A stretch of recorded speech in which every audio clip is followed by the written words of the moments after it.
আচ্ছা, আজকে তাহলে আমরা নেক্সট ক্লাস শুরু করব। সেকেন্ড আমাদের যেটা ক্লাস ফর্মস অফ গভর্নমেন্ট। তাহলে আগের দিন যদি আমরা একটু ঝালিয়ে নিই কী কী পড়লাম। প্রথমে আমরা পড়েছিলাম যে ওই পলিটির কিছু বেসিক্স, স্টেটের কী কী এলিমেন্ট আছে এবং তার সাথে হচ্ছে ব্রাঞ্চেস অফ গভর্নমেন্ট আমরা পড়েছিলাম। আজকে আমরা পড়ব ফর্মস কী কী হয়, কী কী ধরনের সরকার হয়। তো আমরা সেটা শুরু করছি। আজকের টপিক হচ্ছে কি, মানে ওভারভিউ হচ্ছে গভর্নমেন্ট, মানে তার সংজ্ঞা বা তার একটা কোথা থেকে এলো টার্মটা। মোনার্কি কোথায় কোথায় আছে বা সেটা কোথায় প্রথম ছিল এরকম। Unitary form of government, federal form of government, parliamentary government, presidential government, democracy আর গভর্নেন্স, এইগুলি মোটামুটি আজকের আমাদের আলোচ্য বিষয়। তো এই যে গভর্নমেন্ট টার্মটা, এটা বেসিক্যালি ল্যাটিন ওয়ার্ড গুবারনেট থেকে, সেখান থেকে আবার ফ্রেঞ্চ ওয়ার্ড এসছে গভর্নর, সেখান থেকে এই গভর্নমেন্ট টার্মটা এসছে। তাহলে এটার মানে হচ্ছে ডাইরেক্ট রুল, গাইড, গভর্ন, এই এতগুলো মানে হচ্ছে গভর্নমেন্টের। বেসিক্যালি হচ্ছে rule, main element of the state. তাহলে যতগুলো আমরা স্টেটের এলিমেন্ট দেখেছিলাম চারটে, তার মধ্যে মেন এলিমেন্ট হচ্ছে এই government. Exercise certain legislative, executive, judicial powers based on the constitution and the laws। তাহলে এ পাওয়ার এক্সারসাইজ করছে তার ব্রাঞ্চেসের মাধ্যমে। তিনটে ব্রাঞ্চ আগের দিনই বলেছিলাম, গভর্নমেন্টস আর ইউনিটারি, ফেডারেল, পার্লামেন্টারি আর প্রেসিডেন্সিয়াল। এই চারটেই মোটামুটি আমাদের আইডিয়াল ফর্ম আছে। আচ্ছা, মন্তেস্কু টাইম পিরিয়ডটা মোটামুটি হচ্ছে এইরকম 1755। তার মানে তখন ধরো আমাদের এখানে উনি যখন মারা যাচ্ছেন তার 2 বছর পরই পলাশির যুদ্ধ। তো এইরকম সময়ে উনি তিন টাইপ অফ গভর্নমেন্ট প্রপোজ করেছিলেন। একটা হচ্ছে রিপাবলিকান গভর্নমেন্ট, একটা হচ্ছে মোনার্কিয়াল গভর্নমেন্ট, আর একটা হচ্ছে ডেসপোটিক গভর্নমেন্ট। তাহলে আগের দিনকে আমরা অ্যারিস্টটলের যে ক্লাসিফিকেশন পেয়েছিলাম তার সাথে কিছুটা আমরা এখানে মিল পাবো। তাহলে কি বলছে, প্রথমটাই বলছে পিপল পজেসেস দ্য সভারেন পাওয়ার। ঠিক আছে, মন্তেস্কু, প্রথম কথা বলে রাখি, মন্তেস্কু, রুসো, ভলতেয়ার, এরা হচ্ছে ফ্রেঞ্চ রেভলিউশনের একজন করে ফিলোসফার। তোমরা যখন হিস্ট্রি কারোর অপশনাল থাকলে দেখবে যে আমাদেরকে পড়তে হয় ওই ফিলোসফারদের ভূমিকা কী ছিল ফরাসি বিপ্লবে, তার মধ্যে ইনি হচ্ছেন একজন। তাহলে রিপাবলিকান গভর্নমেন্ট কি বলছে, পিপল পজেসেস দ্য সভারেন পাওয়ার।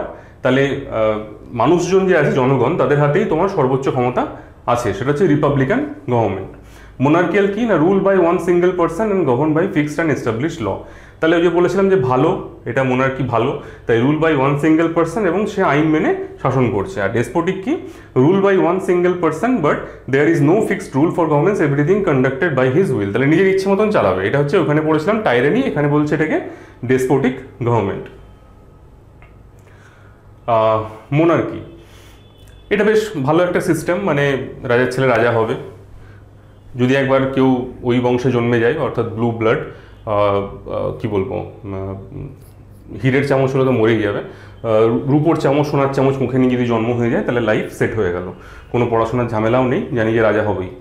তো এই হচ্ছে আমাদের ব্রিটেনের রানী, তার মানে যুবরাজকে নিয়ে পরে যাচ্ছে, প্রিন্স চার্লসকে নিয়ে যাচ্ছে পার্লামেন্টে। এইভাবে এটা সেরেমোনিয়াল তার আগমন ঘটছে এবং সমস্ত পার্লামেন্টেরিয়ান যারা আছে তারা দাঁড়িয়ে অভিবাদন দিচ্ছে। তাহলে এটা হচ্ছে একটা আইডিয়াল ফর্ম অফ মোনার্কি। কোথায় না, ব্রিটেনে।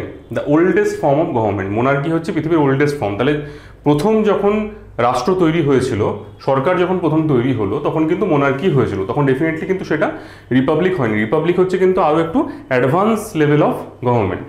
তাই প্রথম হচ্ছে মোনার্কি, মানে একজন থাকবে যে আমাদের লিড করবে, যে আমাদের রাজা হবে, সেটা তোমার ট্রাইবাল সোসাইটিতেই হোক বা যেখানেই হোক, এই একই সিস্টেম সব জায়গাতেই। প্রিমিটিভ সোসাইটি তো একই system. A king or queen is the head of the state. The British monarchy is known as a constitutional monarchy. তাহলে এখানে কনস্টিটিউশনও আছে, পার্লামেন্টও আছে এবং রানী বা রাজাও আছে, তাই সেই জন্য এটা হচ্ছে কনস্টিটিউশনাল মোনার্কি। এই কনস্টিটিউশনাল মোনার্কি ভুটানেও আছে, আমাদের নিয়ারেস্ট দেশ বলতে। The sovereign is head of the state. The ability to make and pass legislation resides with an elected parliament. তাহলে পার্লামেন্টের মেম্বাররা ইলেক্টেড হচ্ছে, তারা আইন পাস করছে, আর সেখানে কি না, হেড অফ দ্য স্টেট কে না, রাজা বা রানী। তাহলে আজকের ডেটে দাঁড়িয়ে বা এখন এই সময় দাঁড়িয়ে আমাদের টোটাল সারা দেশে 43খানা সভরেন স্টেট আছে যেখানে একজন মোনার্ক আছে। ঠিক আছে, তো 43খানা নাম্বারটা কিন্তু কম নয়। যদি আমরা 180 বা 190 ধরি, অলমোস্ট বলা যায় 1/5। ঠিক আছে, 4 4 16, 4 5 20, হ্যাঁ 1/5 হচ্ছে তোমার মোনার্ক এখন অবধি আছে। আর একটা কোয়েশ্চেন মানে এই রিসেন্ট ঘটনা একদমই, সেটা হচ্ছে 23শে নভেম্বর 2021 বারবাডোস, যেটা আগে মোনার্ক ছিল, সে রিসেন্টলি কি করলো না প্রোক্লেম করলো রিপাবলিক, যে এবার থেকে তারা রিপাবলিক তৈরি হলো। তাই কিছুদিন আগেও নাম্বারটা ছিল 44, সেখান থেকে এখন হয়ে গেছে 43। এটা একটু মনে রাখবে। এবারে পরীক্ষাতে অনেক সময়তে কীরকম না ওই ইয়ের কোয়েশ্চেনে মানে অ্যানালজি বা ক্লাসিফিকেশনের কোয়েশ্চেনে রিজনিংয়ের ক্ষেত্রে ওই 4টে দেশ দিয়ে দেয় এবং বলে যে 3টের থেকে কোনটা আলাদা। তো এরকম টাইপের প্রশ্ন কিন্তু পলিটিতে এসছে বহু বছর আগে, এখন রিসেন্টলি আসেনি, বহু বছর আগে এসেছিল, যে দেখা যাচ্ছে যে 3টে হচ্ছে মোনার্কি, একটা হচ্ছে রিপাবলিক, সেইভাবে আলাদা করতে হচ্ছে। তাই কিছু কিছু দেশের নাম আমি দিয়ে দিয়েছি। ইউরোপে মানে মোটামুটি রিজন ওয়াইজ ইউরোপে তোমার যে মনার্কিগুলো আছে সেগুলো হচ্ছে Belgium, Denmark, Luxembourg, Netherland, Norway, Spain, Sweden. দেখো খুব ভালো ভালো দেশ কিন্তু এখানে, মানে যেগুলো বলতে গেলে এখন HDI ইন্ডেক্স একদম উপরের দিকে থাকে, সুইডেন, ডেনমার্ক, স্ক্যান্ডিনেভিয়ান কান্ট্রি, সেখানে কিন্তু মোনার্ক আছে। তো দেখো বেশ সুন্দর, মানে এ হচ্ছে রাজা, মেবি এ পরে রাজা হবে, আর এ অলরেডি মানে তার আগে তার পরের রাজা জন্মে গেছে আর কি। তো বেশ সুন্দর সিস্টেম সব, মানে তোমার রয়্যাল ব্লাড একদম, দেখো দেখতে কি সুন্দর সুন্দর সুন্দর। নেক্সট হচ্ছে তোমার মুসলিম মোনার্ক, কোথায় কোথায় আছে? মিডল ইস্টেই mainly, Bahrain, Brunei, Jordan, Kuwait, Morocco, Oman, Qatar, Saudi Arabia আর UAE। ঠিক আছে, এরা হচ্ছে তোমার মিডল ইস্টে। আর ইস্ট আর সাউথ ইস্ট এশিয়া আমাদের এই নিয়ারেস্ট দেশগুলোর মধ্যে আছে তোমার ভুটান, কম্বোডিয়া, জাপান, থাইল্যান্ড, এগুলোতে মোনার্কি এখন অবধি আছে। তাহলে ভুটান রিসেন্টলি তোমার কনস্টিটিউশনাল মোনার্কি 2008 থেকে সম্ভবত এরা কনস্টিটিউশনাল মোনার্কিতে এসছে। নেপাল যেরকম আগে মোনার্কি ছিল, তারপরে 2008-এ বোধহয় কনস্টিটিউশন এনেছে। তো এটা হচ্ছে ভুটানের এখন বর্তমান রাজা। এবং আমি নিজে ভুটান গেছি আর কি, দেখেছি ওখানের মোনার্কি ঘোরার মানে সুযোগ হয়েছে। তো প্রত্যেকটা দেশে তুমি যেখানেই যাবে, সে হোটেল হোক বা মানে সেলুন হোক বা খাবার দোকান হোক, সব জায়গায় রাজা রানীর একদম ছবি থাকবেই আর কি, এরকম একটা ব্যাপার। তো থ্যাংক গড যে আমরা ডেমোক্রেসিতে আছি, ফলে আমাদের কিন্তু প্রেসিডেন্ট প্রাইম মিনিস্টারের ছবি রাখা ম্যান্ডেটরি নয়, ওখানে কিন্তু এটা ম্যান্ডেটরি। আচ্ছা, নেক্সট হচ্ছে ইউনিটারি ভার্সেস ফেডারেল। তাহলে মানে এর থেকে ভালো রিপ্রেজেন্টেশন মনে হয় না কোনো ছবি আর করতে পারবে। তো বেসিক্যালি হচ্ছে যে ইউনিটারিটা কি আর ফেডারেলটাই বা কী। তো প্রথমে যেটা বলার সেটা হচ্ছে যে এইটা কিভাবে তৈরি হচ্ছে, মানে এই দুটো হচ্ছে টাইপ অফ গভর্নমেন্ট, এবারে কিসের ওপর বেস করে এই দুটো নামকরণ করা হচ্ছে। বলছে based on the nature of relations between the national government and the regional government. তাহলে দেখো এখানে কিন্তু স্টেট কথাটা বলছে না। আমি এর আগের দিন বলেছিলাম যে স্টেট মানে হচ্ছে আমরা এই ইউনিটটার নাম দিয়েছি, মানে রিজিনাল গভর্নমেন্টের নাম দিয়েছি স্টেট গভর্নমেন্ট, কিন্তু পৃথিবীর অন্য দেশে এটা কিংডম হতে পারে, সেটা প্রভিন্স হতে পারে, অনেক রকম নাম হতে পারে। তো সেখানে দেখা যাচ্ছে যে রিজিনাল গভর্নমেন্ট যেটা আছে তার সাথে সেন্ট্রাল গভর্নমেন্টের যেটা রিলেশন, তার উপর বেস করে এটাকে বলা হয় ইউনিটারি, আর একটা হচ্ছে ফেডারেল। তাহলে এক্ষেত্রেও আমরা দুটো আইডিয়াল মানে গভর্নমেন্ট পাচ্ছি। ইউনিটারির আইডিয়াল হচ্ছে কিনা ইউকে বা ব্রিটিশ সিস্টেম, আর ফেডারেলের তোমার আইডিয়াল হচ্ছে কে না ক্যানাডা, এই সরি ক্যানাডা বলছি, আমাদের USA। এটা হচ্ছে, এই দুটো হচ্ছে আইডিয়াল, যদিও আমাদের ফেডারেলিজম যে কনসেপ্টটা আছে সেটা ক্যানাডা থেকে নেওয়া হয়েছে, ওটা আমরা পরে দেখব। আচ্ছা, ইউনিটারি ফর্ম অফ গভর্নমেন্ট। তাহলে দেখো এখানে রানীর পরিবার, এরা মোটামুটি আমার তো মনে হয় প্রতিদিনই ভাবে যে রানী এখনও কেন মরল না, কেউ রাজা হচ্ছে না। তো যাই হোক, মানে সেটা এরকম বলা উচিত না যদিও, বাট স্টিল আর কি, একজন কতদিন রানী থাকবে বলতে পারো। তো এখানে দেখো ইউনিটারি ফর্ম অফ গভর্নমেন্ট যেটা বলছে, sovereign state government as a head single entity, মানে এখানে কোনো ওই প্রভিন্স স্টেট এসব কিছু ভাগ নেই, একজনই আছে সেন্ট্রাল গভর্নমেন্ট, সেই পুরো দেশটা চালাচ্ছে। তাহলে অ্যাজ সাচ ইংল্যান্ড কিন্তু খুব একটা বিশাল বড় দেশ কিছু নয়, পশ্চিমবঙ্গ থেকে হয়তো কিছুটা সামান্য বড় হবে, তো খুব একটা মানে বিগ ডিল নয় আর কি, হতেই পারে এরকম। The central government is supreme and the administrative divisions exercise only powers that the central government has delegated to them. তাহলে এগুলো অ্যাডমিনিস্ট্রেটিভ ডিভিশন, যেরকম পশ্চিমবঙ্গে 5খানা অ্যাডমিনিস্ট্রেটিভ ডিভিশন আছে, সেখানে কিন্তু কোনো CM নেই বা CM এর আন্ডারে ডেপুটি CM নেই, ঠিক আছে। একজন ডিভিশনাল কমিশনার আছে, সেটা পুরোপুরি হচ্ছে পিওরলি অ্যাডমিনিস্ট্রেটিভ পোস্ট, কোনো পলিটিক্যাল পোস্ট সেখানে নেই। এখানেও ঠিক একই ব্যাপার, অ্যাডমিনিস্ট্রেটিভ পোস্ট আছে যারা সেই ডিভিশনগুলো সামলাচ্ছে। No or minimum division of power, তাহলে কোনো পাওয়ারের কোনো ডিভিশন নেই, পুরো পাওয়ার কন্ট্রোল করছে কি না একা সেন্ট্রাল গভর্নমেন্ট, ঠিক আছে। এক্সাম্পল হচ্ছে ইউকে। নেক্সট হচ্ছে এটার মেরিট, কি কি মেরিট হয় এটার। প্রথম কথা হচ্ছে যে স্মল কান্ট্রির ক্ষেত্রে খুব সুবিধাজনক, কারণ একটা স্মল কান্ট্রিতে যদি এইভাবে সেপারেশন অফ পাওয়ার করতে যায়, মানে ডেলিগেশন অফ পাওয়ার করতে যায় সেন্ট্রাল গভর্নমেন্ট স্টেট গভর্নমেন্ট, এই মেশিনারি একটা হিউজ খরচ, ঠিক আছে, তো সেটা পোষাবে না প্রথম কথা। তাহলে স্মল কান্ট্রির ক্ষেত্রে সুবিধে। দ্বিতীয়ত হচ্ছে no conflict on authority and responsibility. তাহলে যে সমস্যাটা তৈরি হয় যে মানে সেন্ট্রাল আর স্টেটের মধ্যে যখন সংঘাত বাঁধে আমাদের এখানে, সেই রকম ঝামেলার কোনো সিস্টেম এখানে নেই। Prompt decision and speedy action. এখানে কি, এখানে সেন্ট্রাল গভর্নমেন্ট পলিসি তৈরি করলো, স্টেটকে বললো, স্টেট বললো ধর আমি করবো না, আমি আমার পলিসি তৈরি করবো, আমি আমার পলিসি মেনটেন করবো, তোমারটা শুনবো না, এরকম আকছার ঘটছে। এখানে এসবের কোনো কিছু নেই, স্পিডি একদম ডিসিশন মেকিং, স্পিডি অ্যাকশন শুরু হয়ে যায়। লেস এক্সপেন্সিভ, খরচ কম। Amendments to the constitution are easy. তাহলে এখানে অ্যামেন্ডমেন্ট করাটা খুবই ইজি, যেহেতু আর কি স্টেটের কোনো ব্যাপার নেই, কারণ এখানে স্টেট বাগড়া দেওয়ার কিছু ব্যাপার নেই। আমাদের এখানে কিন্তু আছে। আমাদের এখানে যদি ধরো যে সাপোজ জিএসটিতে যদি সব স্টেটের মানে 50% অফ দ্য স্টেট যদি রাজি না হতো, র্যাটিফিকেশন না করতো, তাহলে কিন্তু জিএসটি অ্যামেন্ডমেন্ট আমাদের কনস্টিটিউশনে কিন্তু এটা হওয়া সম্ভব হতো না, আটকে যেত। তো সেই জন্য কিছু কিছু জায়গাতে অ্যামেন্ডমেন্ট করতে গেলে স্টেটকেও কিন্তু কনফিডেন্সে আনতে হয়। তো এই ঝামেলাটা এদের ক্ষেত্রে নেই। Uniformity of law, policy and administration. তাহলে গোটা দেশে একই রকম আইন থাকবে। আমাদের মতন নয় যে আমাদের এখানে পশ্চিমবঙ্গের ধরো যেটা স্টেট সাবজেক্ট, যেরকম ধরো তোমার কি বলা যায়, আমি কোঅপারেটিভ দিয়েই বলছি। কোঅপারেটিভ যেরকম এটা হচ্ছে state subject, cooperative West Bengal cooperative act আছে, এবং উড়িষ্যার আছে, মহারাষ্ট্রের আছে, প্রত্যেকটা আলাদা। তাহলে ধরো আজকে এখানে আছো, কালকে তুমি মহারাষ্ট্র থাকতে গেলে তুমি দেখবে ওখানে কোঅপারেটিভের আইনের প্রচুর চেঞ্জ আছে। তাহলে কি এটা একটু কনফিউজিং। যেরকম আগে ছিল হচ্ছে তোমার এই বিভিন্ন রকমের যে ট্যাক্সগুলো ছিল, সেগুলো বিভিন্ন দেশে বিভিন্ন রাজ্যে বিভিন্ন রকমভাবে আদায় হতো, সেটাকে একটা মানে ইনডাইরেক্ট ট্যাক্সকে একটা স্ট্রিমলাইন করার জন্য কিন্তু জিএসটি কনসেপ্ট আনা হয়েছে। যার জন্য যখন ওয়েস্ট বেঙ্গলে ধরো ইনডাইরেক্ট ট্যাক্সে আগে কি ছিল, ধরো একটা পার্টিকুলার জিনিস ইনডাইরেক্ট ট্যাক্সে sales tax West Bengal decide করতো। ওয়েস্ট বেঙ্গলে ধরো সাপোজ একটা পার্সেন্টেজ আছে, মহারাষ্ট্রে আলাদা পার্সেন্টেজ আছে। এখন কিন্তু আর কোনো কনসেপ্ট নেই, গোটা দেশে কিন্তু একই একদম সেলস ট্যাক্স বলে কিছু নেই, জিএসটি আছে, একই রেট, নিজের শেয়ার রাজ্য ঠিক পেয়ে যাবে। তাহলে এই যে কনসেপ্টটা, এটা কিন্তু এখানে পসিবল, যে uniformity of law, policy and administration, কোনো আলাদা রকম ব্যাপার কিছু নেই, গোটা দেশে একই সিস্টেম। আমাদের এখানে যেহেতু স্টেট অ্যাক্ট আছে, স্টেট বিধানসভায় আইন তৈরি হয়, সেই আইনটা সেই স্টেটেই লাগু হয়, ফলে প্রত্যেকটা রাজ্যে কিন্তু ওই আইনগুলো আলাদা রকমের দেখা যাচ্ছে। এটা কনফিউজিং, যারা বিভিন্ন রাজ্যে বিভিন্ন সময় থাকে তাদের পক্ষে জিনিসটা ম্যানেজ করা খুব চ্যালেঞ্জিং। ডিমেরিটস, বড় রাজ্যের বড় দেশের ক্ষেত্রে একদমই সুটেবল নয়, কারণ মানে ডেলিগেশন অফ পাওয়ার যদি না হয়, ডিসেন্ট্রালাইজেশন যদি না হয়, তাহলে কিন্তু সমস্যা। ধরো আমাদের ইন্ডিয়াতে যদি এটা হতো, তাহলে কি হতো, ধরো তামিলনাড়ুর একটা মানে রাজ্য, সেখানকার কিছু লোকাল নিডস আছে, দিল্লির পক্ষে সেটা বোঝা সম্ভব নয়, ঠিক আছে। তো সেক্ষেত্রে কি না, যদি তামিলনাড়ুকে বলে দিল যে তোমাকে আমি এত টাকা দিলাম, তুমি তোমার নিজের মতন করে পলিসি তৈরি করো, তামিলনাড়ু সেটা নিজের সরকার নিজের লোকেদেরকে চেনে জানে বোঝে, তার মতন করে আইন তৈরি করলো বা সেটাকে খরচা করলো, তাহলে কি না এটা অ্যাকচুয়ালি হচ্ছে তোমার ডিসেন্ট্রালাইজেশন অফ পাওয়ার, এবং সেটা বড় দেশের ক্ষেত্রে সেটা সুবিধাজনক। অ্যাডমিনিস্ট্রেটিভ ডিলে মানে তোমার ধরো, এটা আমি ঠিক বুঝলাম না কেন দিয়েছে, যাই হোক এটা ওই আর কি, মানে যখন ডিমেরিট বলা হয় তখন সবই demerit. Administrative delay, local problems, local interest and initiatives to unheard, মানে ওই যেটা বললাম যে লোকাল প্রবলেম নিয়ে মাথা ব্যথা হয় না, কারণ এত মানে সেন্ট্রাল গভর্নমেন্টের পক্ষে কানায় কানায় কী হচ্ছে সব জানা সম্ভব না, এবং সেগুলো মানে শোনা হয় না, বা সেগুলো ব্যবস্থা করা হয় না এইটার ফলে।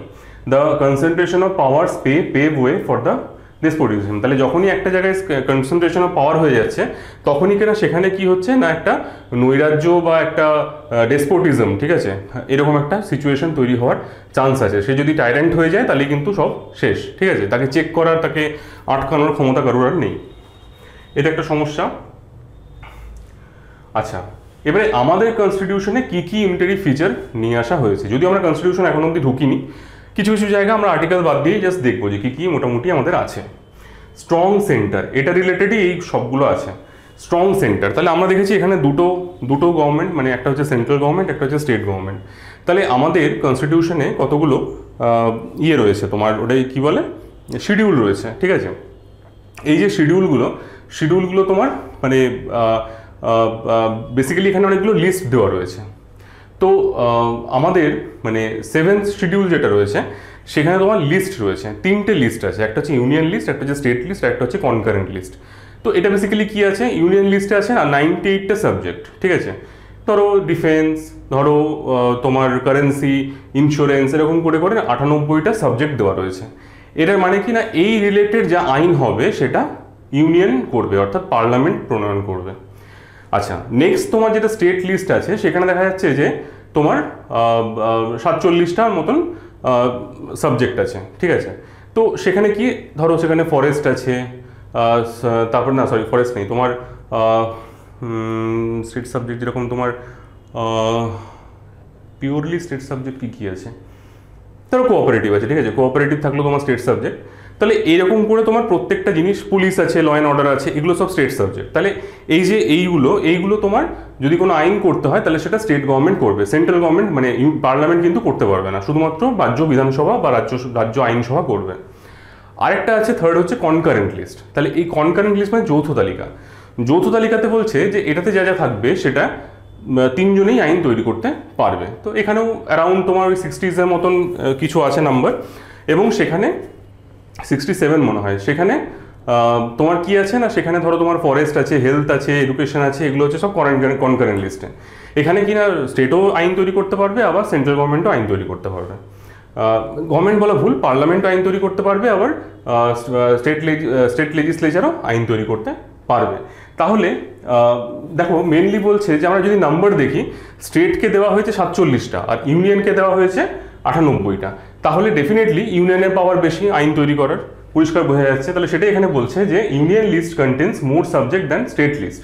তাহলে সরি আমি ভুল বলছি, কন্টিনিউস, এটা হচ্ছে 59, ওটা হচ্ছে 52টা হচ্ছে তোমার কনকারেন্ট লিস্টে, 47 ছিল 52 হয়েছে। আর এটা তোমার হচ্ছে যে আগে তোমার ছিল হচ্ছে 59 না কটা, মানে এটা থেকে 5টা কমে কনকারেন্টে গেছে মোট কথা। The more important subjects have been included in the union list. তাহলে বেশি যেগুলো গুরুত্বপূর্ণ, যেরকম ডিফেন্স, তারপরে তোমার ব্যাংকিং, হ্যাঁ এই টাইপের জিনিসগুলো কিন্তু মেনলি গেছে হচ্ছে ইউনিয়ন লিস্টে। Parliament has overriding authority over the concurrent list. তাহলে কনকারেন্ট লিস্টে ওভাররাইডিং অথরিটি বলতে কি বোঝাচ্ছে না, ধরো সেখানে যৌথ তালিকা, সেখানে একটা এডুকেশন রিলেটেড আইন স্টেট গভর্নমেন্ট তৈরি করলো। এবারে পার্লামেন্ট কি করলো, পার্লামেন্ট তারপরে আরেকটা এডুকেশনই নতুন আইন তৈরি করলো। এবারে যেখানে তোমার দুটো আইনের মধ্যে ক্ল্যাশ হবে, ধরো কোনো একটা পার্টিকুলার ধারায় আর কি দুটো আইনের মধ্যে ক্ল্যাশ করছে, পার্লামেন্টের আইনটাই কিন্তু সেখানে ওভাররাইডিং পাওয়ার থাকবে, অর্থাৎ সেটাই কিন্তু লাগু হবে, স্টেটের ওই পার্টিকুলার ধারাটা খারিজ হয়ে যাবে। এরকম হলো overriding power. The residuary powers have also been left with the parliament. তাহলে কনকারেন্ট লিস্টের একদম লাস্টের যে সাবজেক্টটা রয়েছে সেখানে লেখা আছে যে the residuary power vest with the union. তাহলে তার মানে কি না, ইউনিয়ন লিস্ট তার মানে হচ্ছে যে তোমার এই সব বাদ দিয়ে, মানে এই যে এতগুলো তিনটে লিস্টে এতগুলো যে সাবজেক্ট আছে, সেই বাদ দিয়েও এমন কিছু হতে পারে যেটা হয়তো এখন আমরা বুঝতে পারছি না, হয়তো ভবিষ্যতে কখনো সাবজেক্টটা উঠলো। যেরকম ধরো এক্সট্রা টেরিস্ট্রিয়াল, ঠিক আছে, মহাকাশে যুদ্ধ হচ্ছে, তাহলে মহাকাশ তো কোনো সাবজেক্টের মধ্যে নেই, সেটা কোথায় যাবে? তাহলে পরিষ্কার বলা আছে যেটা এটার কোনোটার মধ্যেই নেই, সেটা আইন তৈরি করবে কে না, ইউনিয়ন, অর্থাৎ সেটা ইউনিয়ন লিস্টে আছে বলে বিবেচনা করা হবে। তাই ওই জন্য বলছে residuary power have also been left with the parliament. তাহলে দেখো ইউএসএতে কিন্তু অন্য কেস, ইউএসএতে 50খানা রাজ্য আছে যেটাকে আমরা বলি হচ্ছে স্টেট, ওখানে কিন্তু এটাকে স্টেট বলে, এবং 50খানা স্টেটের মধ্যে তোমার প্রত্যেকটারই কি না একটা আলাদা করে গভর্নমেন্ট আছে, এটা হচ্ছে স্টেট গভর্নমেন্ট, ওটাকে সেন্ট্রাল গভর্নমেন্টকে বলে ফেডারেল গভর্নমেন্ট। তাহলে সেখানে কিন্তু রেসিডিউরি পাওয়ার যেটা আছে ওখানেও কিন্তু সেপারেশন মানে ডিস্ট্রিবিউশন অফ পাওয়ার আছে, এরকম করে লিস্ট করে ওখানে কিন্তু রেসিডিউরি পাওয়ার দেওয়া হচ্ছে কাকে না, স্টেটকে। অর্থাৎ যেগুলো এখানে মেনশন করা নেই সেগুলো নিয়ে আইন করবে কিনা স্টেট, ফেডারেল গভর্নমেন্ট কিন্তু করবে না। ইন্ডিয়াতে ঠিক উল্টোটা করা হয়েছে। তাই ডেফিনেটলি আমাদের এখানে কিন্তু মানে ইউনিয়ন স্ট্রং হচ্ছে, ইউনিয়ন হচ্ছে বেশি স্ট্রং স্টেটের থেকে। আচ্ছা এখানে একটা কথা বলে দিই, সেটা হচ্ছে যে আমাদের 1 নম্বর আর্টিকেল যেটা আছে কনস্টিটিউশনে, সেটা হচ্ছে India that is Bharat is the union of states. তাহলে প্রথম আর্টিকেলই ইনফ্যাক্ট ক্লিয়ার করা দেওয়া হচ্ছে যে ইউনিয়ন অফ স্টেট। এটা বেসিক্যালি মানে ওই জিন্না সাহেবকে কাউন্টার করার জন্য যে ওই ফেডারেলিজম আমরা বিশ্বাসী নই, আমরা হচ্ছে পুরোপুরি ইউনিয়ন থাকতে চাই। তাহলে ইউনিয়ন কথাটা দুটো মানে, একটা হচ্ছে যে তোমার আমাদের এখানকার যে স্টেটগুলো সেগুলো কোনো রকম কোনো ট্রিটি সাইন করে তৈরি হয়নি, যেভাবে আমেরিকাতে তৈরি হয়েছে। আমেরিকাতে প্রথমে স্টেটগুলো ছিল, স্টেটগুলো একসাথে এসছে 50টা, এবং তারা একসাথে একটা চুক্তি করে ট্রিটি করে একটা মানে তোমার ইউনাইটেড স্টেটস অফ আমেরিকা তৈরি করেছে। তাহলে কথাটার মধ্যেই আছে ইউনাইটেড স্টেটস, অর্থাৎ স্টেটগুলোকে নিয়ে যে ইউনিয়ন সেটাই হচ্ছে তোমার ইউনাইটেড স্টেটস। তাহলে ট্রিটি করে তৈরি করেছে, অর্থাৎ সেই ট্রিটি যে কোনো সময় খারিজ করে যে কেউ বেরিয়ে যেতে পারে। ইন্ডিয়াতে কিন্তু সেরকম কিছু হয়নি। ইন্ডিয়াতে এই স্টেটগুলোর অ্যাজ সাচ কোনো অস্তিত্ব ছিল না, ঠিক আছে, প্রভিন্স ছিল, প্রভিন্সগুলো ইন্ডিয়া অ্যাজ এ হোল তৈরি হয়েছে, প্রভিন্সগুলোর চুক্তির মাধ্যমে হয়নি। আর সেকেন্ড হচ্ছে যে সিসেশন করার ক্ষমতা ইউএসএতে আছে, স্টেটগুলোর ইন্ডিয়াতে নেই। ইউনিয়ন গভর্নমেন্ট অর্থাৎ পার্লামেন্ট যদি চায় স্টেটের কনসেন্ট না নিয়ে, স্টেটকে না জানিয়ে সিম্পলি একটা আইন পাস করে একটা স্টেটকে দুভাগ, দুটো স্টেটকে জয়েন্ট, টেরিটরি কম ছোট ভাগ করে দিতে পারে, স্টেটকে জানানোর কোনো প্রয়োজন নেই। ঠিক আছে, তাহলে স্টেট হচ্ছে এখানে ডিস্ট্রাক্টেবল, অর্থাৎ যে কোনো সময় স্টেটকে ভেঙে 5টা স্টেট বানিয়ে দিতে পারে। ঠিক আছে, স্টেটের অস্তিত্ব ক্ষণস্থায়ী, যে কোনো সময় ভেঙে যেতে পারে। আমেরিকাতে কিন্তু এটা সম্ভব না, স্টেটকে ভাঙা যাবে না, তুমি রাষ্ট্র ভেঙে যেতে পারে কিন্তু স্টেট কখনো ভাঙবে না, স্টেট হচ্ছে ওখানে ইনডিস্ট্রাক্টেবল। তাহলে এটাই হচ্ছে আমাদের মানে আমাদেরটা ইউনিয়ন আর ওদেরটা হচ্ছে ফেডারেল, আমেরিকারটা। ঠিক আছে, এটা হচ্ছে মেন ডিফারেন্স। আচ্ছা, আরও কিছু কিছু ফিচার্স আছে যেগুলো দেখে নিই। Central governments control over the state territory, যেটা বললাম এক্ষুনি যে স্টেটকে যে কোনো সময় শেষ করে দিতে পারে সেন্ট্রাল গভর্নমেন্ট চাইলে। সিঙ্গেল কনস্টিটিউশন, তাহলে এখানে হচ্ছে সিঙ্গেল কনস্টিটিউশন, আমেরিকাতে হচ্ছে কি না ফেডারেল কনস্টিটিউশন একটা আছে, আবার প্রত্যেকটা স্টেটের আলাদা কনস্টিটিউশন আছে। ফ্লেক্সিবিলিটি অফ দ্য কনস্টিটিউশন, তাহলে এখানে কি না, এখানে হচ্ছে যে কোনো সময়তে তোমার অ্যামেন্ডমেন্ট করা পসিবল হয়। স্টেট ক্যানট ইনিশিয়েট অ্যামেন্ডমেন্ট, তাহলে স্টেট লেজিসলেচারে অ্যামেন্ডমেন্ট ইনিশিয়েট করার ক্ষমতা কারণ নেই, হয় অ্যামেন্ডমেন্ট আইদার রাজ্যসভা অথবা লোকসভাতেই ইনিশিয়েট করতে হবে, শুরু করতে হবে, স্টেটে কিন্তু সেটা শুরু করার কোনো উপায় নেই স্টেট লেজিসলেচারে। দেন হচ্ছে unequal representation of states in the upper house, তাহলে আমাদের এখানে কি, আমাদের এখানে আপার হাউস যেটা রয়েছে সেখানে কিন্তু সব স্টেটের রিপ্রেজেন্টেশন নেই। ঠিক আছে, ইভেন ইউনিয়ন টেরিটরি মাত্র দুটোর আছে, বাকিগুলোর নেই। সরি, সব স্টেটের সমান রিপ্রেজেন্টেশন নেই। ধরো পশ্চিমবঙ্গে যদি তোমার যদি রিপ্রেজেন্টেশন বলা হয়, পশ্চিমবঙ্গে যদি 16টা হয়, তুমি দেখবে যে দিল্লির হয়তো 2টো আছে বা 4টে আছে, এরকম মানে কিছু ইউনিয়ন টেরিটরি কিন্তু নেই, শুধুমাত্র দিল্লি, পন্ডিচেরি আর জম্মু কাশ্মীরের এখন আছে, বাকি আর কারোরই রিপ্রেজেন্টেশন রাজ্যসভায় নেই। আমেরিকাতে মানে কনসেপ্টটা কিন্তু অন্যরকম, ওখানে হচ্ছে যে ওখানে যেটা সেনেট সেটা হচ্ছে ওখানে তোমার টোটাল 50টা স্টেট থেকে দুজন করে 100 জন মেম্বার সেনেটের। ঠিক আছে, প্রত্যেকটা স্টেট থেকে 2 জন করে। স্টেটের আয়তন, সাইজ তার উপর কিছু ডিপেন্ড করছে না, বা পপুলেশন তার উপর ডিপেন্ড করছে না। আমাদের এখানে কিন্তু পপুলেশন ওয়াইজ ভাগটা হয়েছে, যেখানে উত্তরপ্রদেশের যটা সিট পশ্চিমবঙ্গের সিট তার থেকে ডেফিনেটলি কম। তো এরকম একটা কনসেপ্ট, তাই সেই জন্য মানে স্টেটগুলোর যেহেতু গুরুত্ব নেই সেই জন্য আনইকুয়াল রিপ্রেজেন্টেশন এখানে করা হয়েছে। এমার্জেন্সি প্রভিশন, তাহলে এমার্জেন্সি প্রভিশন তোমরা জানো যে যখন প্রেসিডেন্টস রুল লাগু হলে পরে তোমার স্টেট গভর্নমেন্টের পুরো ক্ষমতা এক রাতের মধ্যেই সেন্ট্রাল গভর্নমেন্ট পুরোটা নিয়ে নিতে পারে এমার্জেন্সির সময়। সিঙ্গেল সিটিজেনশিপ, তাহলে এখানে দেখো আমাদের এখানে আছে single citizenship. USA, Switzerland, Australia এখানে আছে ডুয়েল সিটিজেনশিপ। ডুয়েল সিটিজেনশিপ মানে তুমি ফেডারেল মানে আমেরিকারও সিটিজেন, আবার পার্টিকুলার একটা স্টেটেরও সিটিজেন। ঠিক আছে, দুটোরই তুমি সিটিজেনশিপ নিতে হবে, তাহলে এটা হচ্ছে ডুয়েল সিটিজেনশিপ। আমাদের এখানে আলাদা করে ওয়েস্ট বেঙ্গলের সিটিজেন, ইন্ডিয়ার সিটিজেন এরকম করে হয় না, শুধুমাত্র ইন্ডিয়ার সিটিজেন ব্যাস। সিটিজেনশিপ সাবজেক্টে ইনফ্যাক্ট ইউনিয়ন লিস্টে আছে। অল ইন্ডিয়া সার্ভিস, তাহলে এটা একটা বড় টুল। অল ইন্ডিয়া সার্ভিস নিয়োগ করছে কে সেন্ট্রাল গভর্নমেন্ট, তারা গিয়ে কোথায় পাঠাচ্ছে না, স্টেটের বড় বড় জায়গাগুলো কবজা করতে পাঠিয়ে দিচ্ছে। ফলে স্টেট কি করবে, তাদের মধ্যে দিয়েই কাজ করতে হবে, তাদের থ্রু দিয়েই কাজ করতে হবে, এবং তারা time to time central government সব ভেতরের খবর পাবে যে কি হচ্ছে না হচ্ছে। ঠিক আছে, তাই এই অল ইন্ডিয়া সার্ভিস একটা বড় টুল কন্ট্রোল করার। অ্যাপয়েন্টমেন্ট অফ গভর্নর, তাহলে তোমরা জানো যে গভর্নর একটা খুব ইম্পর্টেন্ট পোস্ট, কারণ কোনো রাজ্যে তৈরি কোনো বিল গভর্নর সই না করলে সেটা আইনে পরিণত হয় না। কিন্তু এই লোকটার অ্যাপয়েন্টমেন্ট কীভাবে হচ্ছে না, প্রেসিডেন্ট যাকে ইচ্ছে একটা অ্যাপয়েন্টমেন্ট করে দিচ্ছে, না এর ইলেকশন হয়, না কোনো রাজ্যকে জিজ্ঞেস করা হয়, রাজ্যের অভিমত নেওয়া হয়, কিচ্ছু দরকার হয় না, জাস্ট নিয়োগ করে দিল।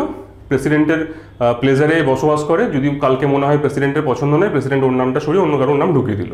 তাহলে একটা এত ইম্পর্টেন্ট পোস্টকে এরকমভাবেই কিন্তু নিজেদের হাতে রেখেছে কিনা সেন্ট্রাল গভর্নমেন্ট, যে কোনো সময়তে পাঠাবে, যে কোনো সময় তুলে নেবে, এবং স্টেটের কোনো সেখানে ক্ষমতা নেই তাকে আটকানোর। আচ্ছা, নেক্সট হচ্ছে ফেডারেল ফর্ম অফ গভর্নমেন্ট। তাহলে এখানে দেখতে পাচ্ছ দুজনকার ছবি আছে, জো বাইডেন আর কমলা হ্যারিস, প্রেসিডেন্ট আর ভাইস প্রেসিডেন্ট আমেরিকার। তাহলে এটা হচ্ছে ফেডারেল ফর্মে, এটা হচ্ছে ideal. Powers are divided between the national government and the regional governments by the constitution. তাহলে কনস্টিটিউশন ভাগ করে দিয়েছে। তাহলে দেখো, আমাদের যদি শুধুমাত্র পাওয়ারে বলা হয় তাহলে কিন্তু ইন্ডিয়া কি ইউনিয়ন? ইন্ডিয়া কিন্তু ইউনিয়ন নয়, ইন্ডিয়া ফেডারেল, কারণ এখানে সেন্ট্রাল গভর্নমেন্ট আছে, স্টেট গভর্নমেন্ট আছে। বাই ডেফিনেশন যদি বলা হয়, ইন্ডিয়া কিন্তু ফেডারেলের মধ্যেও পড়ছে, কারণ এখানে তোমার ইউনিয়নের ইউনিয়নের ক্ষমতা বেশি, বাট ফেডারেল গভর্নমেন্টও কিন্তু আছে, অর্থাৎ স্টেট গভর্নমেন্টও কিন্তু আছে। এক্সাম্পল হচ্ছে USA, Switzerland, Australia, Canada, Russia, Brazil, Argentina. National গভর্নমেন্টকে বলা হয় federal government, central government, union government, আর রিজিওনাল গভর্নমেন্টকে বলা হয় স্টেট গভর্নমেন্ট, প্রভিন্সিয়াল গভর্নমেন্ট। তাহলে যেটা বলছিলাম বিভিন্ন নামে বিভিন্ন লোক তাকে ডাকতে পারে। আমাদের এখানে এটাকে বলা হয় সেন্ট্রাল গভর্নমেন্ট আর স্টেট গভর্নমেন্ট। আচ্ছা, ফেডারেল ফর্মের মেরিট কী কী আছে? প্রথম কথা হচ্ছে যে ফেডারেল ফর্মে লোকাল অটোনমি আর ন্যাশনাল ইউনিটি থাকছে, মানে স্টেটগুলো নিজেদেরকে নিজেরা শাসন করছে, আর মানে সবাই একসাথে থেকে একটা ন্যাশনাল ইউএসএ একটা ব্যাপারও আছে আর কি। তাহলে রিকনসিলিয়েশন হচ্ছে, division of power between central and state, administration efficiency বাড়াচ্ছে, রাইজ অফ বিগ স্টেট, বড় বড় স্টেট তৈরি হচ্ছে, মানে স্টেট ইন দ্য সেন্স রাষ্ট্র। ডিস্ট্রিবিউশন অফ পাওয়ার্স, ঠিক আছে, চেকস দ্য, মানে বড় রাষ্ট্র তৈরি হতে গেলে কিন্তু সেখানে তাকে ওরকম করে প্রভিন্সিয়াল অটোনমি না দিলে পরে কিন্তু টিকতে পারা মুশকিল আছে। Distribution of power checks the despotism of central government. তাহলে যখনই তুমি ধরো এই যে পাওয়ার ডিস্ট্রিবিউশন করে দিচ্ছ, আজকে যদি সেন্ট্রাল গভর্নমেন্ট বলে যে আমি আমার নিজের মতন করে কাজ করব, প্রত্যেকটা স্টেট কি করবে না চেপে ধরবে একদম, ঠিক আছে, সেন্ট্রাল গভর্নমেন্টকে কিন্তু তখন আর কাজ করতে দেবে না। তাই সেন্ট্রাল গভর্নমেন্ট কি করে না, চায় যতগুলো সম্ভব স্টেট গভর্নমেন্টে নিজের সরকার, নিজের পার্টির সরকার স্থাপন করতে, তাহলে তার ক্ষেত্রে সুবিধা হয়। তো যেহেতু মানে তোমার এটা না হলে পরে মুশকিল, তো সেই জন্য কি হচ্ছে না, তোমার সেন্ট্রাল গভর্নমেন্টের যে র্যান্ডম পাওয়ারটাকে চেক করার জন্য স্টেট গভর্নমেন্ট দরকার। More suitable for bigger countries, it is good for economic and cultural progress. তাহলে বড় কান্ট্রির জন্য এটা খুব সুইটেবল, এবং দেশের অর্থনৈতিক এবং সাংস্কৃতিক উন্নতির জন্য এটা খুব গুরুত্বপূর্ণ। ডিমেরিট, উইকার দেন ইউনিটারি গভর্নমেন্ট, এটা উইকার হয় বেশি, কারণ এখানে ওই যে বললাম যে কি বলবো, মানে সাবোটেজ করার জন্য প্রচুর এলিমেন্ট মজুদ আছে, স্টেটগুলো আর কি সেন্ট্রাল গভর্নমেন্টকে সাবোটেজ করছে। মোর এক্সপেন্সিভ, খরচা বেশি। প্রভিন্সিয়াল টেন্ডেন্সিজ আর কমন, মানে নিজের প্রভিন্সের কথা ভাববো, ইউনিয়নের কথা ভাববো না। Lack of uniformity in administration, যেটা বললাম যে একটা রাজ্যে এই আইন, অন্য রাজ্যে অন্য আইন। থ্রেট টু ন্যাশনাল ইউনিটি, অবশ্যই এটা threat to national unity. Distribution of power between centre and state leads to conflict, তাহলে যে কনফ্লিক্টের কথা একটু আগে দেখছিলাম ছবিটার মধ্যে লেগেই আছে। ডবল সিটিজেনশিপ, তাহলে এক্ষেত্রে কি, যদিও এখানে আমাদের ইন্ডিয়াতে নেই, বাট আমেরিকাতে তোমার ওই ডবল সিটিজেনশিপ আছে, তাকে ফেডারেল গভর্নমেন্ট আর স্টেট গভর্নমেন্ট দুটোরই সিটিজেনশিপ নিতে হবে। Rigid constitution cannot be amended easily for the changing needs, তাহলে ইউনিয়ন গভর্নমেন্ট চাইলেও কিন্তু ইজিলি করতে পারে না, স্টেটের কনসেন্ট নিতে হবে, তো সেই জন্য সেটা খুব ডিফিকাল্ট প্রসেস একটা। The state governments place hindrance in the foreign policy, তাহলে ফরেন পলিসিও কিন্তু স্টেটগুলোর জন্য মানে হিন্ড্রেন্স হয়। যেরকম একটা কমন ইস্যু হচ্ছে আমাদের তিস্তার জল, সেন্ট্রাল গভর্নমেন্ট চাইছে তিস্তার জল বাংলাদেশকে দিতে, আমাদের স্টেট গভর্নমেন্ট কিন্তু রাজি নয়, তো সেখানে আটকে যাচ্ছে। আচ্ছা, federal features in our constitution, তাহলে প্রথম হচ্ছে ডুয়াল গভর্নমেন্ট, দুটো সরকার, সেন্ট্রাল আর স্টেট। রিটেন কনস্টিটিউশন, এটা একটা feature. Division of power, central স্টেটের মধ্যে division of power. Supremacy of the constitution, ultra vires, অর্থাৎ যদি কোনো আইন কনস্টিটিউশন বিরোধী হয় তাহলে সেটা আল্ট্রা ভায়ার্স হয়ে যাবে। রিজিড কনস্টিটিউশন, সহজে অ্যামেন্ডমেন্ট করা যায় না। Independent of judiciary, original appellate and judicial review function. আর বাই ক্যামেরালিজম, এগুলো আমরা পরে দেখবো। বাই ক্যামেরালিজম অর্থাৎ দুটো কক্ষ আছে, একটা হচ্ছে তোমার স্টেটের জন্য, একটা হচ্ছে তোমার সবাইকার জন্য। আচ্ছা, এবারে হচ্ছে ডিফারেন্সটা, ইউনিটারি ফর্ম আর ফেডারেল ফর্মের মধ্যে কী ডিফারেন্স। তাহলে একটা হচ্ছে তোমার যে one level of government with sub units, একটাই লেভেল, এখানে হচ্ছে দুটো লেভেল, একটা স্টেট একটা সেন্ট্রাল। একটা সিঙ্গেল সিটিজেনশিপ, এটা হচ্ছে ডবল সিটিজেনশিপ, এটা ডুয়াল সিটিজেনশিপ বলা ভালো, ডবলটা এখানে ঠিক সুটেবল নয় ওয়ার্ডটা। Sub units cannot operate independently, federal units are answerable to central government. এখানে এর আন্ডারে যে অ্যাডমিনিস্ট্রেশনটা আছে সেটা পুরোপুরি ইন্ডিপেন্ডেন্টলি অপারেট করে, ডিভিশনগুলো, আর এখানে কিন্তু answerable to central government. No division of power, এখানে division of power, centralisation of power, decentralisation of power. আচ্ছা, এখানে হচ্ছে ইন্ডিয়া ইউনিটারি আর ফেডারেল, ঠিক আছে। এখানে একটা কথা খুব বলা হয় মানে আইনের দিকে, সেটা হচ্ছে যে India is a union of A composite state of A novel type, ঠিক আছে। তাহলে প্রথম আর্টিকেলে যে বললাম একদম সব ধারণা ধূলিসাৎ করে দিয়ে বলা হচ্ছে যে আমরা হচ্ছে ইউনিয়ন। ডিডি বাসু কি বলছেন না, the constitution of India is neither purely federal nor unitary but is a combination of both, ঠিক আছে। তাহলে ইনি বলছেন যে কম্বিনেশন অফ বোথ। কেসি ভাই কি বলছেন, in practice the constitution of India is quasi federal in nature and not strictly federal, ঠিক আছে। তাহলে এখানে ইনি টার্মটা কি ইউজ করছেন না, কোয়াসি ফেডারেল, এটা তাই লেখা আছে। আর গ্রেনভিল অস্টিন কি বলছেন না, কোঅপারেটিভ ফেডারেলিজম এখানে আছে। এই টার্মটাকে আমাদের সরকার রিসেন্টলি 2014-তে যখন এলো নতুন সরকার, তখন এই টার্মটাকে খুব ভালো লেগে গেল। এবং এইটার উপর বেস করে তারা কি তৈরি করলো না, ওই নীতি আয়োগের যেটা প্রিন্সিপাল সেটাই হচ্ছে কিনা স্টেটগুলোর মধ্যে এই কোঅপারেটিভ ফেডারেলিজমটাকে বাড়াবে, অর্থাৎ স্টেটগুলো নিজেদের মধ্যে কোঅপারেট করবে। দু রকম ফেডারেলিজম হয়, একটা কোঅপারেটিভ, একটা কম্পিটিটিভ। তাহলে কম্পিটিটিভ মানে হচ্ছে যে ও ভালো কাজ করছে আমি বাগড়া দেবো, বা আমি ভালো কাজ করছি লুকি করবো যেন ওর থেকে এগিয়ে যেতে পারি, এরকম। এখানে কোঅপারেটিভ মানে হচ্ছে কিনা আমি যদি ভালো করি তোকে আমি মানে তাকে আমি ডেকে দেখাবো যে আমি ভালো কাজ করছি, তুমি আমার জিনিসটা অ্যাপ্লাই করো, আমার থেকে শেখো, ঠিক আছে, তোমার ভালোটা আমি নেবো, এইভাবে কোঅপারেট করে করে এগোনো একসাথে। আচ্ছা, এটা হচ্ছে পার্লামেন্টারি অ্যান্ড প্রেসিডেন্সিয়াল। এটা হচ্ছে ইউকের পার্লামেন্ট, এটা হচ্ছে আমেরিকার কংগ্রেস। তাহলে executive is responsible to the legislature আর executive is not responsible to the legislature. তাহলে আগের দিনের ক্লাসে আমি দেখেছিলাম যে ডুয়েল মেম্বারশিপ যেটা, সেটা হচ্ছে যে এক্সিকিউটিভ যে হবে সে লেজিসলেটিভেরও মেম্বার হবে, এটা কিছু না পার্লামেন্টারি ফর্মে। সেই জন্য executive responsible to the legislature. তার প্রধানমন্ত্রীকে পার্লামেন্টে আসতে হবে, মন্ত্রী পরিষদকে পার্লামেন্টে আসতে হবে, এবং সেখানে বাকি পার্লামেন্টের লোকেরা তাকে জিজ্ঞেস করবে, আনসার দিতে হবে তাকে কোয়েশ্চেনের মাধ্যমে।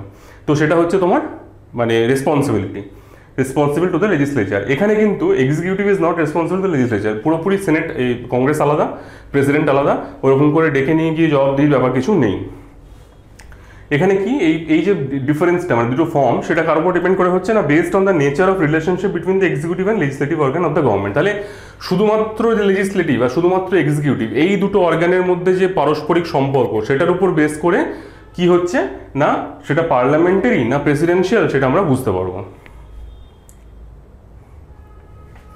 আচ্ছা, পার্লামেন্টারি গভর্নমেন্ট এটাকে বলা হচ্ছে কিনা ক্যাবিনেট গভর্নমেন্ট বলা হয়, রেসপন্সিবল গভর্নমেন্ট বলা হয়, ওয়েস্টমিনস্টার মডেল অফ গভর্নমেন্ট বলা হয়। এই যে জায়গাটা যেটা আছে সেটা হচ্ছে ওয়েস্টমিনস্টার বলে ইংল্যান্ডে, এবং সেই জন্যই এই গভর্নমেন্টের নাম হয়েছে ওয়েস্টমিনস্টার মডেল অফ গভর্নমেন্ট। যেখানে তোমার কি বলে প্রধানমন্ত্রী শপথ নেয়, সেটা হচ্ছে কি ওয়েস্টমিনস্টার অ্যাবে না কি বলা জায়গাটার নাম। এক্সাম্পল হচ্ছে ব্রিটেন, জাপান, কানাডা, ইন্ডিয়া। এখানে দুটো এক্সিকিউটিভ আছে, একটা হচ্ছে নমিনাল বা ডি জুরো, আর একটা হচ্ছে real de facto, head of the state, head of the government. তাহলে নমিনাল হচ্ছে হেড অফ দ্য স্টেট, আর রিয়েল যে সে হচ্ছে হেড অফ দ্য গভর্নমেন্ট। তাহলে ইংল্যান্ডের ক্ষেত্রেও প্রধানমন্ত্রী যে সে হচ্ছে কিনা হেড অফ দ্য গভর্নমেন্ট, সে হচ্ছে রিয়েল এক্সিকিউটিভ, আর রানী হচ্ছে হেড অফ দ্য স্টেট, সে হচ্ছে নমিনাল এক্সিকিউটিভ। আমাদের এখানে প্রেসিডেন্ট আর prime minister. Majority party rule, অর্থাৎ যে পার্টি পার্লামেন্টে সব থেকে বেশি সিট জিতবে সেই রুল করবে। Ministers are collectively responsible to the parliament. তাহলে প্রত্যেকটা মিনিস্টার যেহেতু ডবল মেম্বারশিপ পার্লামেন্টের কাছে রেসপন্সিবল। ডবল মেম্বারশিপ তাহলে minister are members of both legislature and executive, যেটা আগের দিন বলেছিলাম।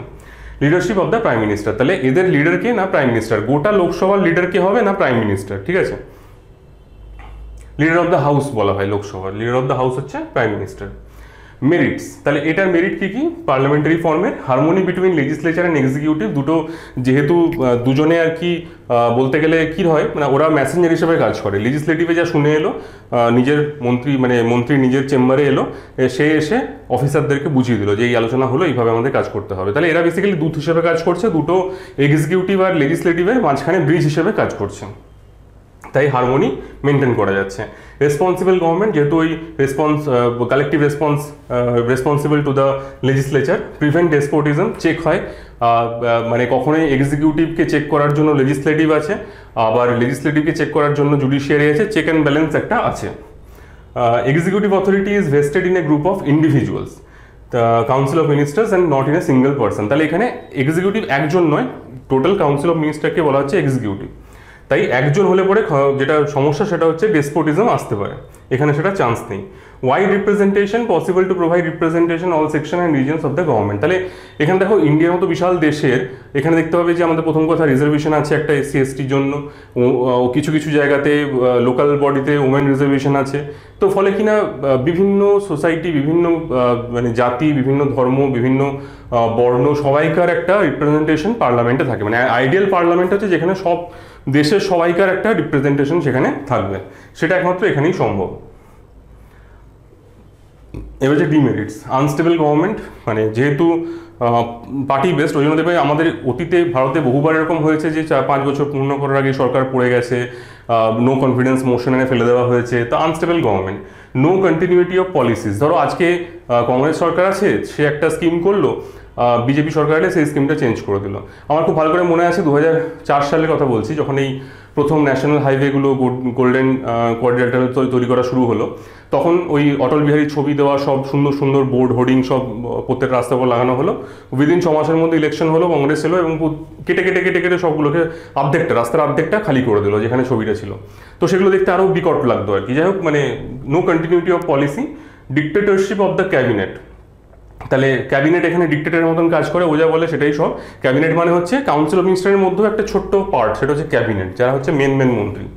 এগেনস্ট সেপারেশন অফ পাওয়ার্স, তাহলে এখানে হচ্ছে যে সেপারেশন অফ পাওয়ার মানে কি না, তিনটে আলাদা সেপারেট একদম, যেটা আমেরিকাতে আছে। এক্সিকিউটিভের সাথে জুডিশিয়ারি, এক্সিকিউটিভের সাথে লেজিসলেটিভের কোনো সম্পর্ক নেই, পুরো সেপারেট, সেই জিনিসটা এখানে হয় না। আচ্ছা, প্রেসিডেন্সিয়াল গভর্নমেন্ট, এটা হচ্ছে আমেরিকায়। তাহলে non responsible and non parliamentary or fixed executive system of government. তাহলে যেটা বলছিলাম যে এই নামগুলো দিয়ে ডাকা হয়, কোথায় কোথায় আছে না, ইউএসএ, ব্রাজিল, রাশিয়া, শ্রীলঙ্কা, এগুলো কিন্তু এরকম জিআই টাইপের কোয়েশ্চেন আসতে পারে, যে অড ওয়ান আউট এরকম টাইপের। President is both the head of the state and the head of the government. তাহলে এখানে কিন্তু সিঙ্গেল এক্সিকিউটিভ, মানে ডবল নয়, যে হেড অফ দ্য স্টেট সেই হচ্ছে head of the government. President is elected by an elected college for a fixed tenure. তাহলে president elected হচ্ছে কিনা ফিক্সড টেনিওর, তার কখনোই কিন্তু 4 বছরের আগে পড়ে যাওয়ার ক্ষমতা নেই। আমেরিকাতে জেনারেলি ধরো তোমার 4 বছর, যেরকম তোমার এই আমাদের ট্রাম্প যেরকম 4 বছর পরেই চলে গেল, জেনারেলি 8 বছর থাকে, 2টো টার্ম থাকতে পারে, তারপরে থাকতে পারে না। তো 8 বছর মোটামুটি সবাই থাকে। President is elected by an electoral college, না, president governs with the help of kitchen cabinet. তাহলে একটা ছোট্ট ক্যাবিনেট থাকে, তার মাধ্যমে গভর্ন করে। তারা কিন্তু ইলেক্টেড নয়, তারা কিন্তু এক্সিকিউটিভের লেজিসলেটিভের পার্ট নয়, তারা কিনা সেক্রেটারি, ডিপার্টমেন্টাল সেক্রেটারি। তাদেরকে এমনি র্যান্ডম চুজ করে, ও ভালো কাজ করছে, ওকে আমি সার্জন জেনারেল বানিয়ে নিলাম। একটা ভালো ডাক্তার ইন্ডিয়ান, তাকে আমি সার্জন জেনারেল বানিয়ে নিলাম, এরকম করে তুলে নেয়, ঠিক আছে। তাহলে এফিসিয়েন্ট লোকদেরকে ইনস্ট্যান্ট তুলে নিতে পারে। আমাদের এখানে কি, আমাদের এখানে আগে দেখতে হবে যে বাবা ও তো ভোটে জিতেছে কি, তবে গিয়ে আমি মন্ত্রী করতে পারবো, নাহলে তো মন্ত্রী করতে পারবো না। আমার ধরো আমি জানি যে এই লোকটা খুব এফিসিয়েন্ট কাজ করে, কোনো একটা বড় হয়তো যেরকম রিসেন্ট তুমি দেখবে যে আমাদের বিদেশ সচিব ছিলেন, তিনি এখন আমাদের বিদেশ মন্ত্রী। খুব রেয়ার ইনসিডেন্ট, কিন্তু হয়েছে যে তাকে পার্টিতে নিয়ে তাকে ভোটে জিতিয়ে আলটিমেটলি তিনি ইয়ে করেছেন, মানে কি বলে, মানে সরি ভোটে না, মানে পার্লামেন্টের মেম্বারশিপ দিয়ে তাকে ইয়ে করা হয়েছে, মানে বিদেশ মন্ত্রী করে দেওয়া হয়েছে। তো ওখানে কি, ওখানে তুমি যদি কাউকে পছন্দ হয়, তুমি ইনস্ট্যান্ট তাকে তুলে পড়ে ক্যাবিনেটে সামিল করে দিতে পারো। এখানে কিন্তু সেটা হবে না, তোমাকে তাকে ভোটে জিতে বা পার্লামেন্টের মেম্বার হয়ে আসতে হবে। আচ্ছা, the president and his secretaries are not responsible to the legislature. তাহলে যেটা বললাম, যেহেতু রুল মেম্বারশিপ নয়, তাই জন্য প্রেসিডেন্ট বা সেক্রেটারি তারা কেউ রেসপন্সিবল নয় লেজিসলেচারের কাছে। President can not dissolved the lower house. আমাদের এখানে কিনা প্রেসিডেন্ট লোকসভাকে ডিজলভ করে দিতে পারে, ঠিক আছে। ওখানে কিন্তু সেটার ক্ষমতা নেই। ধরো যদি ধরো তোমার এরকম হয় যে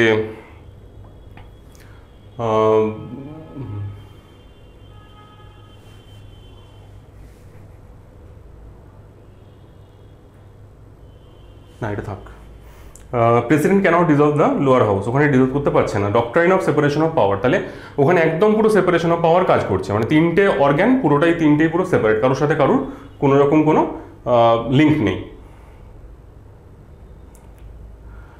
আচ্ছা, নেক্সট হচ্ছে presidential form of government, parliamentary form of government.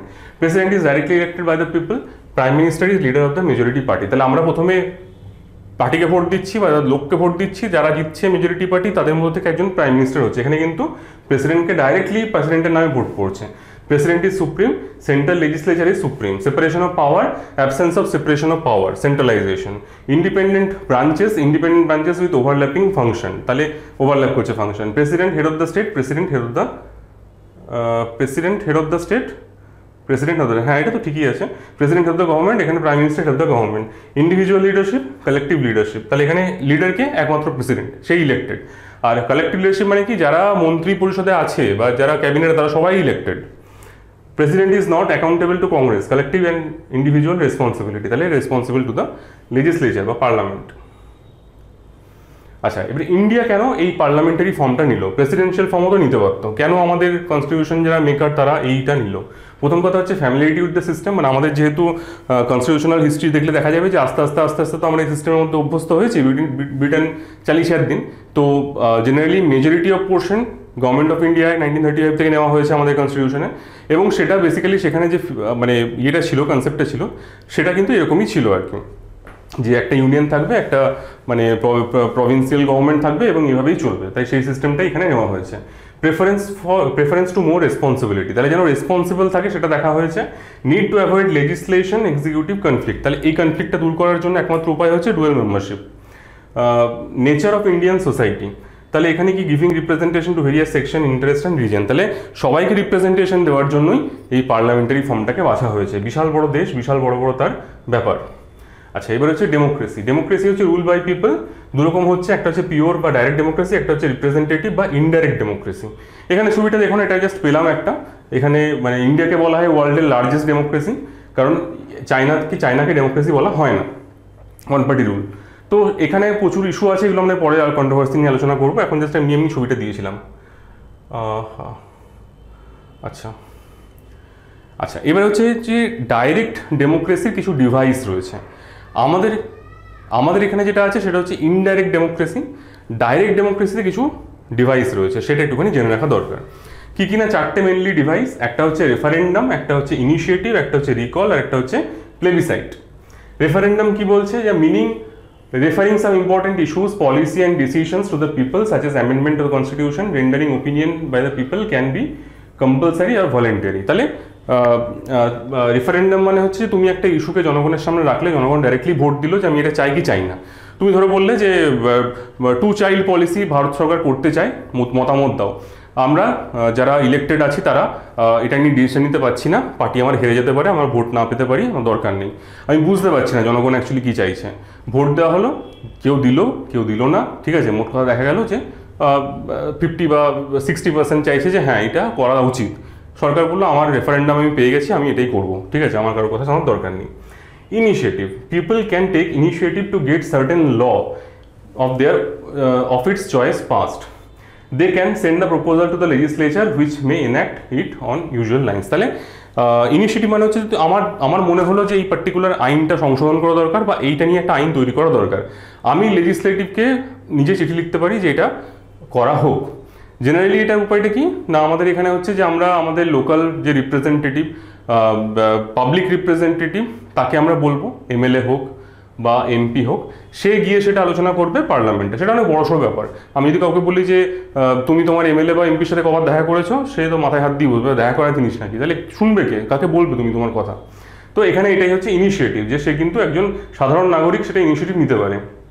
Recall, people of A constituency by there majority can ask the legislature to send back their representative and thus cancel the membership. Many states of the United States empower their people to do so।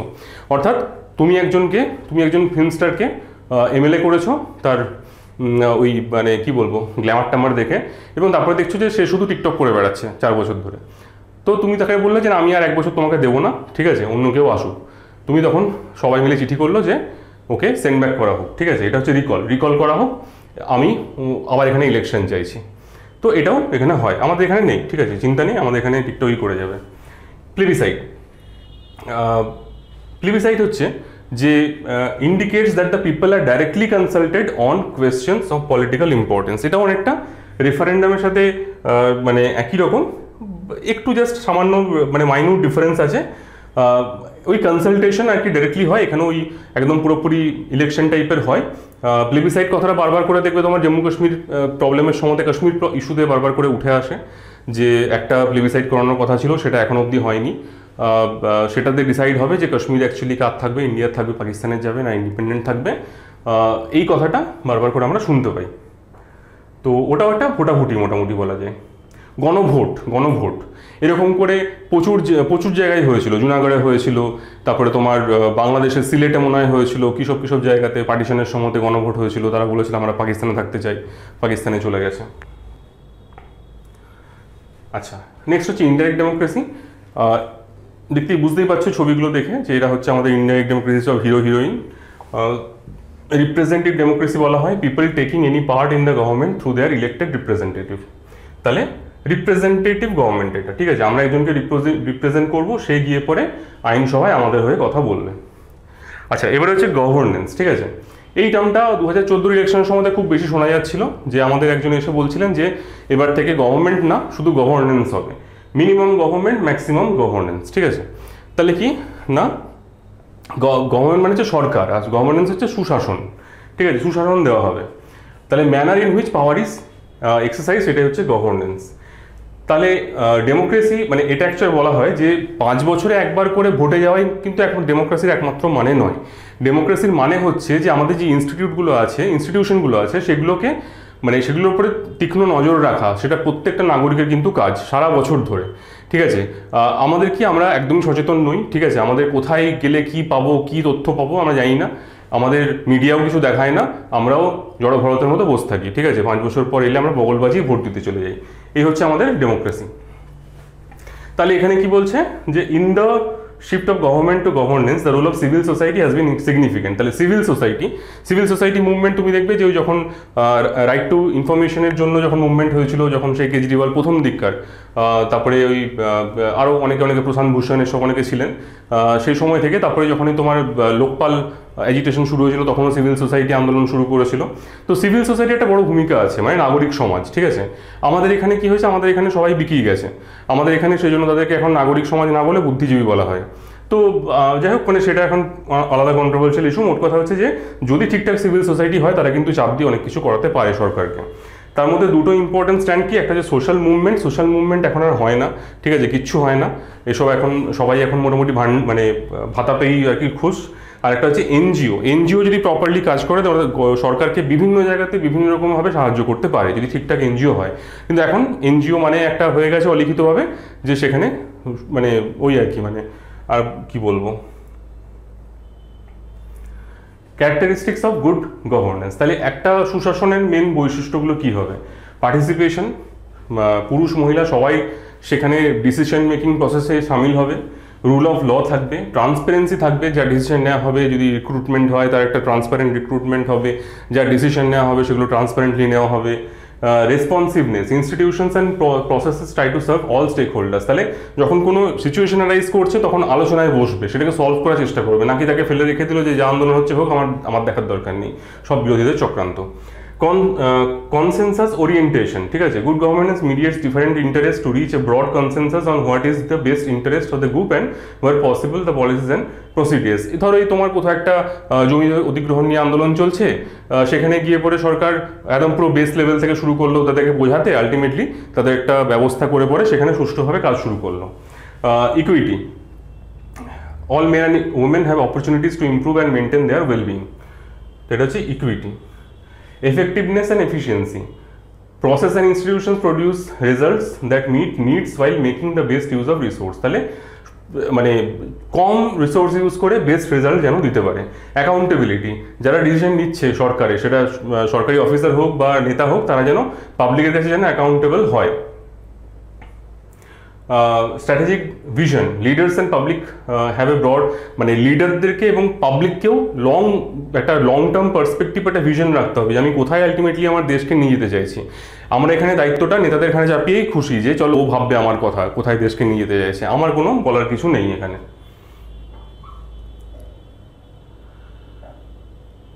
আচ্ছা, next হচ্ছে দুর্গাদাস বাসু। এটার আমাদের ইয়ে হচ্ছে যে তুমি দেখো সালটা 1910 থেকে 1997, ঠিক আছে, 87 ইয়ার্স, কম নয়। ইনি ছিলেন একজন বিখ্যাত মানে আইন বিশারদ, লয়ার, এবং তিনি পদ্মভূষণ পেয়েছিলেন 1985-এ। আমরা যখন প্রিপারেশন শুরু করেছিলাম তখন লোকে বলতো যে পলিটির বই মানেই হচ্ছে আগে ডিডি বাসু একটা কিনে নেয়, তখন এই লক্ষ্মীকান্ত তখনও বোধহয় ফিল্ডে আসেননি। তো যাই হোক, ডিডি বাসু প্রথমেই পড়তে গেছিলাম, দাঁত ভেঙে গেছিলো, কিছুই বুঝতে পারিনি, কিন্তু কনস্টিটিউশন পুরো কমপ্লিট হওয়ার পরে যখন আমি আবার সেটা পড়তে শুরু করলাম তখন কিন্তু খুব ইন্টারেস্টিং একটা বই, অনেক ইনসাইটস রয়েছে। তো যাই হোক, তার nominated honorary fellow in Asiatic society in 1994। তার যেটা ম্যাগনাম ওয়ার্ক সেটা হচ্ছে commentary on the constitution of India is a pioneering work. সেটা কবে পাবলিশ হয়েছিল? 1950, মানে কনস্টিটিউশন লেখা হলো তারপরেই সঙ্গে সঙ্গে তার ভলিউম এত মোটা ভলিউম পাবলিশ হতে শুরু করলো কনস্টিটিউশনের উপরে। এবং সেখানে দেখা যাচ্ছে যে তিনি ফিলোসফিক্যাল অ্যাঙ্গেল থেকে, সোশিওলজিক্যাল অ্যাঙ্গেল থেকে, পলিটিক্যাল অ্যাঙ্গেল থেকে সবকটা ধারা, সবকটা মানে চ্যাপ্টার, আর্টিকেলকে তিনি অ্যানালিসিস করছেন। তো এই জিনিসটা একটা পায়োনিয়ারিং ওয়ার্ক যাকে বলা হয়, যে এটাকেও মানে যখন কনস্টিটিউশন লাগুই হয়নি, জাস্ট ডকুমেন্টে এসছে, তখনই কিন্তু এগুলো নিয়ে তিনি এত রিসার্চ করে পরে ইমিডিয়েটলি পাবলিশ করতে শুরু করে দিয়েছেন, ঠিক আছে, বিশাল বড় একটা ক্রেডিট। তো এই মোটামুটি আমাদের মানে ফর্মস অফ গভর্নমেন্ট আমরা বুঝলাম। এই ফার্স্ট দুটো চ্যাপ্টার হচ্ছে একটুখানি পরস্পর আর কি ইন্টারলিঙ্কড। এই দুটোই আমাদের বেসিক্যালি কনস্টিটিউশনে ঢোকার আগে দরকার, একটা ওভারঅল একটা আইডিয়া নেওয়ার। আবার বলছি যে এখানে জাস্ট কনসেপচুয়াল কোয়েশ্চেন আসতে পারে, এখান থেকে কিন্তু ডাইরেক্ট কোয়েশ্চেন সেরকম আসবে না। খুব কম জায়গা আছে যে ডাইরেক্টলি আর কি জিকে টাইপের কোয়েশ্চেন আসার, কিন্তু কনসেপ্ট বোঝার প্রচুর জিনিস রয়েছে। এই যে ডবল মেম্বারশিপ, এই জিনিসগুলো কিন্তু অনেকে আছে যাদের বহু বছর ধরে পলিটি পড়ছে, বাট এই জিনিসগুলো কিন্তু ক্লিয়ার নয়। দুম করে যদি বলা হয় পার্লামেন্টারি ফিচারের সব থেকে ইম্পর্টেন্ট ফিচার কোনটা, বলতে পারবে না। এগুলো কিন্তু পিটির জন্য স্পেশালি তুমি যখন পার্সোনাল টেস্টে বসবে তখন কিন্তু এই কোয়েশ্চেনগুলো কিন্তু জিজ্ঞেস করতে পারে, ট্রিকি কোয়েশ্চেন, যে আচ্ছা এটার বলো যে ইন্ডিয়াতে কেন তোমার এটাকে নেওয়া হলো, কেন হলো না, এটার মেন ফিচার কি, আমেরিকাতে কি আছে তুমি জানো, এখানে এখানে দুটো কক্ষকে কি নাম আছে, এরকম টাইপের কোয়েশ্চেন কিন্তু আসতেই পারে কথার মধ্যে থেকে। এই জিনিসগুলো কিন্তু প্রথম থেকেই ক্লিয়ার থাকা খুব দরকার। তো যাই হোক, এরকম করে একটুখানি দেখে নিও, একটুখানি নিজেও গুগল করে দেখো জিনিসগুলো, ছবি টবি দেখো, ভালো করে মনে থাকবে, আর এনজয় করে মোটামুটি পড়াশোনাটা করো।